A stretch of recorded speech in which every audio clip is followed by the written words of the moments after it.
दोस्तों आज बात करते हैं टैक्स की। दरअसल दोस्तों टैक्स ऐसी चीज है जो प्राचीन काल से चली आ रही है। ये मौर्य साम्राज्य में भी लिया जाता था और आज भी लिया जाता है। बस दोस्तों फर्क इतना है कि पहले यानी कि प्राचीन काल में और मध्यकाल में राजा महाराजाओं के समय जो टैक्स था वो मुख्यतः उनके खुद के लिए या उनके सामंतों के लिए लिया जाता था, शान और शौकत के लिए या विलासितापूर्ण जीवन जीने के लिए लिया जाता था। परंतु आज टैक्स जन कल्याण के लिए भी लिया जाता है। वो अलग बात है कि यार बीच बीच में घोटाले करप्शन हो जाता है, वो छोटी मोटी बातें हैं। परंतु दोस्तों कई योजनाएं आज भारत देश में चल रही है गरीब लोगों के लिए। अगर दोस्तों हम बात करें टैक्स की तो आज आप बोल के भाई टैक्स मेनली इनकम टैक्स होता है, जीएसटी होती है। पर दोस्तों क्या आपने कभी सोचा है आखिर में मध्यकाल में या प्राचीन काल में टैक्स कैसे लिया जाता था? दोस्तों आज हम बात करेंगे उसी के बारे में। आज हम बात करेंगे राजस्थान के मध्यकाल की, कि मध्यकाल में जो राजस्थान में राजा महाराजा हुआ करते थे उनके शासन में टैक्स कैसे लिया जाता था। अब आप कहोगे यार टैक्स तो पहले हम सबको पता है भाई, टैक्स तो भाई लगान के रूप में लिया जाता था। परंतु दोस्तों आपको मैं आज कुछ ऐसे टैक्स बताने वाला हूं जिनको सुनकर आपको हंसी भी आएगी और गुस्सा भी। चलो बात करते हैं। दोस्तों मध्यकाल में टैक्स की बात करने से पहले हमें उस जमाने की जो भू राजस्व व्यवस्था हुआ करती थी उसको समझना होगा। दरअसल दोस्तों अगर हम बात करें उस जमाने की तो उस जमाने के अंदर जो लैंड रेवेन्यू हुआ करता था यानी कि भू राजस्व, वो सबसे इंपॉर्टेंट आय हुआ करती थी राज्य की।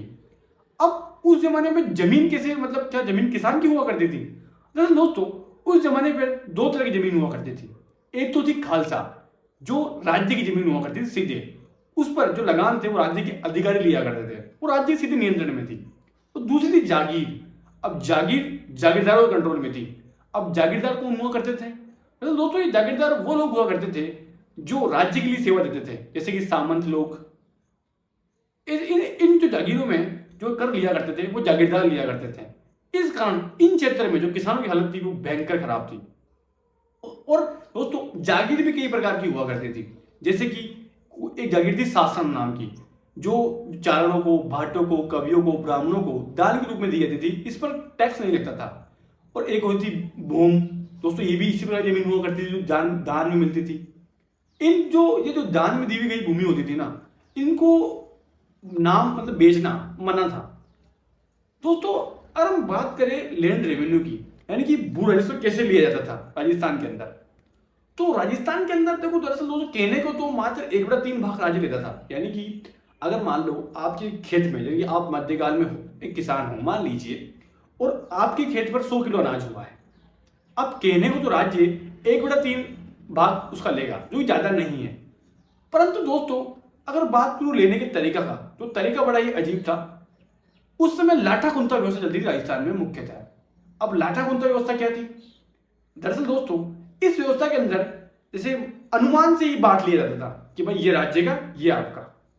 जैसे कोई खड़ी फसल है, जो खेत में फसल उग गई है, मतलब खड़ी हो गई है, अब राज्य के अधिकारी आते थे और वो अनुमान से बोलते थे भाई ये राज्य की, ये आपकी। तो इस प्रकार काफी घपला होता था।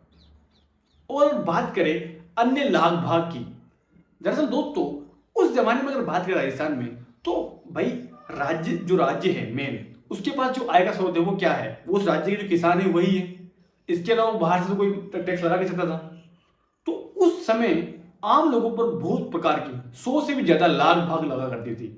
अब ये लाख भाग क्या है? जैसे कि दोस्तों मान लो आज आप जीएसटी देते हो, जीएसटी हर चीज के ऊपर, वैसे ही उस जमाने पर लाख भाग हुआ करते थे। अब कुछ लाख भाग को नाम मैं आपको बताता हूं, आपको इन लाख भाग सुनकर हंसी आएगी और साथ में गुस्सा भी। जैसे कि एक थी बकरा लाल।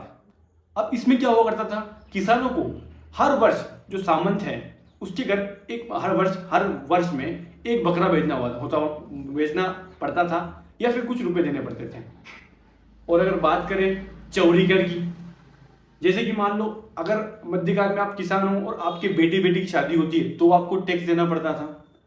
अगर सामंत के बेटी की शादी है तो भी आपको टैक्स देना पड़ता था। अगर मान लो जो कुंवर है यानी राजकुमार है वो बड़ा हो गया है, अब उसके लिए घोड़ा खरीदने का टाइम आ गया है, तो उस घोड़े के लिए भी आपसे पैसे लिए जाते थे, यानी कि किसान से टैक्स लिया जाता था। अगर किसान की मवेशियां जंगल में चराई करनी आती तो उसके लिए भी टैक्स लिया जाता था। अगर आप मान लो मध्यकाल के किसान हो और आप जंगल से लकड़ियां काटते हो तो उसके लिए भी आपको टैक्स देना पड़ेगा। आप कोई भी सामान बेचते हो, खरीदते हो, उस जमाने पर भी इस चीज पर टैक्स हुआ करता था। अगर आप किसी नगर से गुजरते हो तो भी आपको टैक्स देना पड़ता था। अगर आपके परिवार के अंदर कोई भी सदस्य 5 वर्ष से ऊपर का होता है तो आपको उसके लिए टैक्स देना पड़ता था। आपके अगर घर है, आपके पास अगर घर है तो आपको घर कर देना पड़ता था। तो दोस्तों ऐसे ही पता नहीं कितनी लाख बात हुआ करती थी जो बाप ने किसानों को, जो बेचारे किसान थे उनको देना पड़ते थे। और साथ में बात करें व्यापारियों की तो व्यापारियों से भी टैक्स लिया जाता था। टैक्स में साथ, अब दोस्तों अगर बात करें टैक्स की तो टैक्स के साथ इनसे बेकार भी लेती थी। जैसे कि मान लो अगर राज्य की सेना किसी गांव के पास ठहरती है तो जो भोजन का इंतजाम था वो गांव वालों को करना पड़ता था। और साथ ही में जो सामंत थे, जो राजा थे, इनके पास में काम भी करना पड़ता बेकार में, यानी बिना पैसे के। दोस्तों तो ऐसी हुआ करती थी कोई राजस्थान की कुछ व्यवस्था। दोस्तों अगर हम बात करें वर्तमान में तो वर्तमान में भी माना कि जीएसटी ली जाती है, परंतु कुछ हद तक वर्तमान अपना जो है भूतकाल से काफी अच्छा है।